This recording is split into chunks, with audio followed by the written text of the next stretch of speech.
Hi guys, I'm going to list the 5 topics for the CET exam, 7 topics for the CET exam based on the level of difficulty as per the preparation point of view. Yeah, not as per your mock score, not as per what you perceive, but overall level of difficulty. So those are starting now with the preparation या जो आपके topic miss हो गए काफ़ी हद तक, जिसका भी स्कोर 100 के नीचे आ रहा है, for all of you this video is very important. 100, 110, 120 जिसका स्कोर आ रहा है, this video is very important. Number 1 point on the list, easiest of all is abstract. Trust me, abstract visual reasoning में score करना is very easy. Most of the topics are 30 second job. The only problem is if you're doing it for the first time, अगर आपके पास shortcuts नहीं है तो problem आएगा. That's why we launched this G strategy program. ठीक है, अभी उसका प्राइस भी कम हो गया है, तो you can join that today. The link is given in the description box. So mocks or the G strategy or both, whichever you are comfortable with. Okay so उसमें अंदर मुझे एब्स्ट्रैक्ट सबसे पहले सॉल्व करना है, सबसे पहले सारे टॉपिक देखने, ठीक है, उसका जी स्ट्रैटेजी, उसका सब कुछ, बिकॉज ये 25 में से 20 मार्क्स लाना is very easy. So that's my topic number 1. Topic number 2 is a logic section in general, coin decoding, inequality. यार प्लीज रिमेंबर, मैथ्स का एक टॉपिक इज 5 नंबर, लॉजिक का एक टॉपिक, मैथ्स का एक टॉपिक 2 नंबर, 2-3 आएगा, logic का एक टॉपिक इज 5 मार्क. जो भी टॉपिक आएगा सीधा 5 मार्क का आएगा. So have to focus on that. ठीक है, I have to work on that. Fine.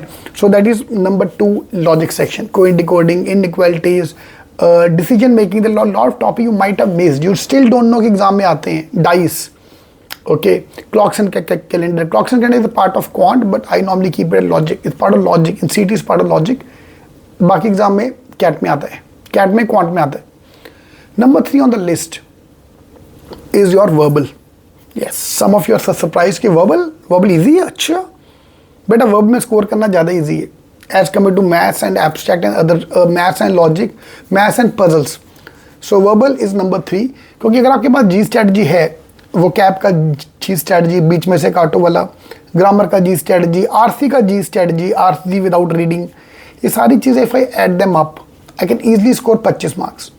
मेरा तो खुद का 35 आता है यार. वर्बल में 50 में से मैं 35 लेके आता हूँ without using reading RC, without reading grammar, without knowing anything in verbal.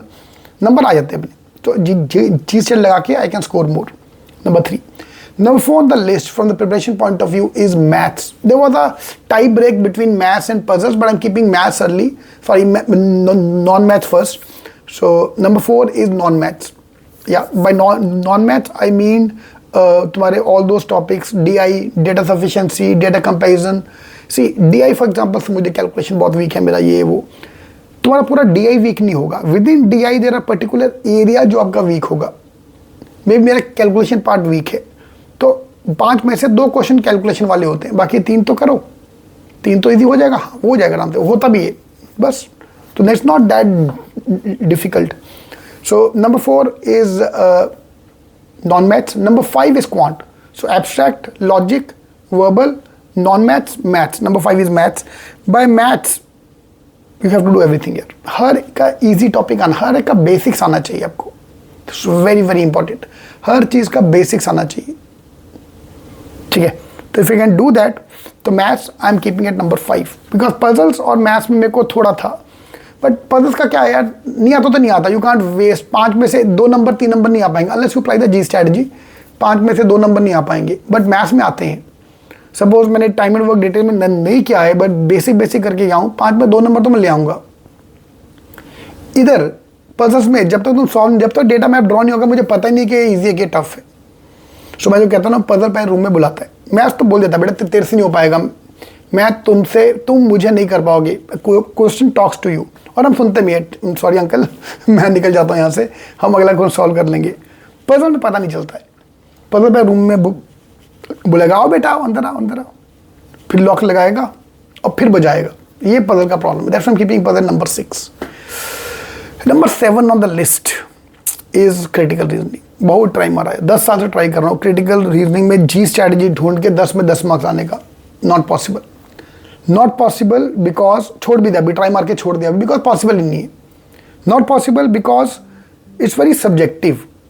मैंने तो अपना कर दिया, लेकिन आंसर पीछे क्या मार्क है वही राइट माना जाएगा। Because of that applied the जी स्ट्रेटजीज एंड ऑल, उससे 10 में 7 नंबर आ जाएंगे, पर 10 बाय 10 नहीं आ सकता। So last and the most complicated topic I keep is critical reasoning.